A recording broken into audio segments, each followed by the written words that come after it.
నాకు ఈ ఫంక్షన్ లో ఫుడ్ మాత్రం భయంకరంగా నచ్చేసింది. కడుపుకైతే కొంచెం కూడా గ్యాప్ ఇవ్వకుండా దబిడి దిబిడే ఈ రోజంతా. ఈ ఫంక్షన్ లో అయితే నియర్లీ 50+ ఫుడ్ ఐటమ్స్ పెట్టారు. టేస్ట్ మాత్రం అద్దరిపోయినాయి ప్రతి ఒక్కటి. అవును, చెప్పడం మర్చిపోయినాను, మీ ఫంక్షన్స్ లో గానీ ఇలాంటి ఫుడ్ కావాలనుకుంటే వీళ్ళు ఆంధ్రప్రదేశ్ మొత్తం ఫుడ్ క్యాటరింగ్ సర్వీసెస్ ని ప్రొవైడ్ చేస్తున్నారు. చాలా బాగా చేశారండి వంటలు, దుమ్ము లేపారు. మీకు కూడా వీళ్ళ క్యాటరింగ్ సర్వీసెస్ కావాలంటే వీళ్ళకి కాల్ చేసి కనుక్కోండి. ముక్కలు మనలాంటి తిండిపోతలు కావాల్సింది ఇట్లాంటి పెళ్లిళ్లే కదా. చేపలు, చికెన్లు, మటన్లు, రొయ్యలు ఇలా నేల మీద ఉండేటివి, నీళ్ళల్లో ఉండేటివి అన్ని తెచ్చేసేసినారు. స్టార్టింగ్ చికెన్ 65 చికెన్ స్టిక్కులతో మొదలు పెట్టేసినారు. మటన్ బిర్యానీ 3 గంటలు వేయించుకున్నా.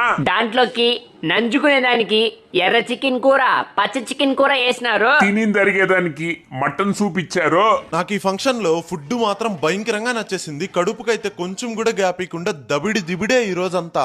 ఈ ఫంక్షన్ లో అయితే నియర్లీ 50+ ఫుడ్ ఐటమ్స్ పెట్టారు. టేస్ట్ మాత్రం అద్దరిపోయినాయి ప్రతి ఒక్కటి. అవును, చెప్పడం మర్చిపోయినాను, మీ ఫంక్షన్స్ లో గానీ ఇలాంటి ఫుడ్ కావాలనుకుంటే వీళ్ళు ఆంధ్రప్రదేశ్ మొత్తం ఫుడ్ క్యాటరింగ్ సర్వీసెస్ ని ప్రొవైడ్ చేస్తున్నారు.